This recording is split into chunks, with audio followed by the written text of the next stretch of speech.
મિત્રો, અત્યારે ગુજરાતમાં જળબંબાકારની પરિસ્થિતિ વચ્ચે અંબાલાલ પટેલની મોટી આગાહી સામે આવી ગઈ છે.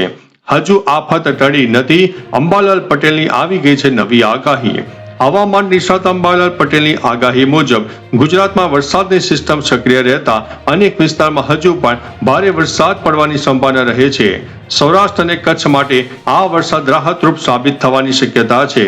રાજકોટ આસપાસ વાવણી લાયક વરસાદની સંભાવના રહે છે. કચ્છમાં હળવાથી ભારે વરસાદથી દુષ્કાળ જેવી સ્થિતિમાં સુધારો પણ થઈ શકે છે. અન્ય મહત્વના સમાચારની વાત કરીએ તો દ્વારકામાં ચાંદીપુરા વાયરસની શંકા વચ્ચે 2 બાળકોના મૃત્યુ થયા છે. દેવભૂમિ દ્વારકામાં ચાંદીપુરા વાયરસની શંકા વચ્ચે 2 બાળકોના મોત થતા આરોગ્ય તંત્ર અત્યારે દોડતું પણ થઈ ગયું છે. અસરગ્રસ્ત વિસ્તારોમાં આરોગ્ય વિભાગે ડોર ટુ ડોર સર્વે અને દવા છંટકાવની કામગીરી શરૂ કરી દીધી છે. તંત્ર દ્વારા લોકોને અફવાઓથી દૂર રહેવા માટે અપીલ કરવામાં આવી રહી છે. બાળકોને તાવ, ખેંચ કે અન્ય ગંભીર લક્ષણો જણાય તો તાત્કાલિક નજીકની આરોગ્ય સંસ્થામાં સારવાર લેવા માટે સૂચના આપવામાં આવી છે. અન્ય મહત્વના સમાચારની વાત કરીએ તો પીએમ મોદી માફી માંગે, ધર્મેન્દ્ર પ્રધાનને હટાવો. વિદ્યાર્થીઓ સાથે મુલાકાત બાદ રાહુલ ગાંધીએ કેન્દ્ર સરકાર ઉપર પ્રહારો કર્યા છે. તેમણે શિક્ષણ મંત્રી ધર્મેન્દ્ર પ્રધાનને હટાવવાની અને પોલીસ કાર્યવાહી મેં વિદ્યાર્થીઓને ઈજા પહોંચાડનાર પોલીસ કર્મીઓ સામે કાર્યવાહી કરવાની માંગ કરી છે. રાહુલ ગાંધીએ વડાપ્રધાન નરેન્દ્ર મોદીને વિદ્યાર્થીઓની માફી માંગવા માટે અપીલ પણ કરી છે. તેમણે સરકારને વિદ્યાર્થીઓ સામેની કથિત કડક કાર્યવાહી બંધ કરવા માટે પણ કહ્યું છે. અન્ય મહત્વના સમાચારની વાત કરીએ તો ખેડાના ખાંડલી ગામમાં આભ ફાટ્યો. ખેડાના ખાંડલી ગામમાં મેઘરાજાએ તોફાની બેટિંગ કરી. છેલ્લા 24 કલાકમાં અંદાજિત 20 ઇંચ જેટલો વરસાદ ખાબકતા ગામમાં સર્વત્ર પાણી થઈ જવા પામ્યું. ભારે વરસાદના પગલે ખાંડલી ગામની ભાગોળમાં કેરસમા પાણી ભરાયા છે. સમગ્ર વિસ્તારમાં જાણે આભ ફાટ્યું હોય તેવી પરિસ્થિતિનું નિર્માણ થતા લોકોમાં ચિંતાનો માહોલ છે. ભારે વરસાદના કારણે નીચાણવાળા વિસ્તારમાં પાણી ભરાતા સ્થાનિકોને મુશ્કેલીનો સામનો કરવો પડી રહ્યો છે. અન્ય મહત્વના સમાચારની વાત કરીએ તો લાખોની કાર રમકડાની જેમ તણાઈ ગઈ. ધોળકા તાલુકાના કેલ્યા વાસણા ગામમાં ભારે વરસાદના કારણે જળબંબાકાર થયો.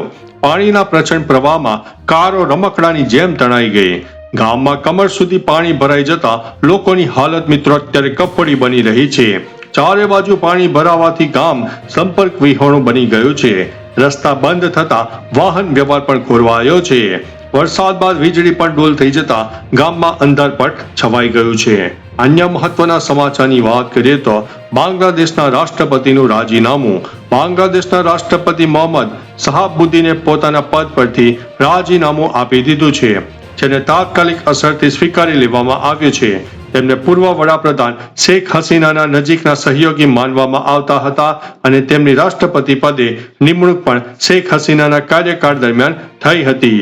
આ નિકટતાને કારણે તેઓ સતત વિરોધીઓના નિશાનો ઉપર રહ્યા હતા અને રાજીનામું આપવા માટે તેમના ઉપર ભારે દબાણ પણ હતું. અન્ય મહત્વના સમાચારની વાત કરીએ તો સુરત મહાનગરપાલિકાની પરીક્ષા મોકૂફ. ભારે વરસાદની સ્થિતિને ધ્યાનમાં રાખીને સુરત મહાનગરપાલિકા દ્વારા 26 જુલાઈએ યોજાનારી લેબ ટેકનિશિયન અને ક્લાર્કની પરીક્ષા મોકૂફ રાખવામાં આવી છે. પરીક્ષાની નવી તારીખ અંગેની જાહેરાત મહાનગરપાલિકા દ્વારા ટૂંક સમયમાં કરવામાં આવશે. ઉમેદવારોને સત્તાવાર માહિતી માટે મહાનગરપાલિકાની સૂચનાઓ પર નજર રાખવા માટે અપીલ કરવામાં આવી રહી છે. અન્ય મહત્વના સમાચારની વાત કરીએ તો અમદાવાદ વિરમગામ હાઈવે બંધ. ભારે વરસાદના કારણે અમદાવાદ વિરમગામ હાઈવે પર પાણીનો પ્રવાહ વધતા માર્ગ પર વાહન વ્યવહાર પણ બંધ કરવામાં આવ્યો છે. સાણંદથી વિરમગામ અને વિરમગામથી સાણંદ તરફનો તમામ વાહન વ્યવહાર તાત્કાલિક અસરથી સ્થગિત કરવામાં આવ્યો છે.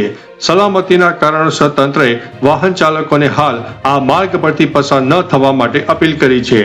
વાહન ચાલકોને મુશ્કેલીથી બચવા માટે વૈકલ્પિક માર્ગનો ઉપયોગ કરવા માટે સૂચના આપવામાં આવી છે. અન્ય મહત્વના સમાચારની વાત કરીએ તો સમરસ હોસ્ટેલમાં જળબંબાકાર, 1000 વિદ્યાર્થીઓ ફસાઈ ગઈ. અમદાવાદમાં સતત વરસાદથી ગુજરાત યુનિવર્સિટીની સમરસ ગર્લ્સ હોસ્ટેલમાં કમર સુધી પાણી ભરાતા આશરે 1000 વિદ્યાર્થીઓ મુશ્કેલીમાં મુકાઈ ગઈ છે. છેલ્લા 15 કલાકથી પાણી ભરાયેલા હોવા છતાં નિકાલની કામગીરી ન થતા વિદ્યાર્થીઓ રૂમમાં કેદ છે. મેસમાં પાણી ઘૂસી જતા ભોજન વ્યવસ્થા ખોરવાઈ છે, જ્યારે પીવાનું અને નહાવાનું પાણી પણ ઉપલબ્ધ નથી. વિદ્યાર્થીઓના જણાવ્યા મુજબ દર વર્ષે આવી પરિસ્થિતિ સર્જાય છે. અન્ય મહત્વના સમાચારની વાત કરીએ તો હેડલાઇન્સ ઉપર નજર નાખીએ. વિદ્યાર્થીઓ પર થયેલા અત્યાચારના વિરોધમાં કોંગ્રેસ આજે દેશવ્યાપી કેન્ડલ માર્ચનું આયોજન કરશે. પ્રિયંકા ગાંધી વાયનાડમાં ભૂસ્ખલન સ્થળની મુલાકાત લેશે. અમરનાથ આજે ફરીથી યાત્રા શરૂ થશે. બિહારના જાંડુ કુમારે કોમનવેલ્થ ગેમ્સમાં ભારતનો પહેલો મેડલ જીતી લીધો છે. બ્રોન્ઝ મેડલ પણ જીત્યો છે. આજે ભારત અને ઝિમ્બાબ્વે વચ્ચે બીજી T20 મેચનું આયોજન છે. અન્ય મહત્વના સમાચારની વાત કરીએ તો આજે પણ શાળા અને કોલેજોમાં રજા રહેશે.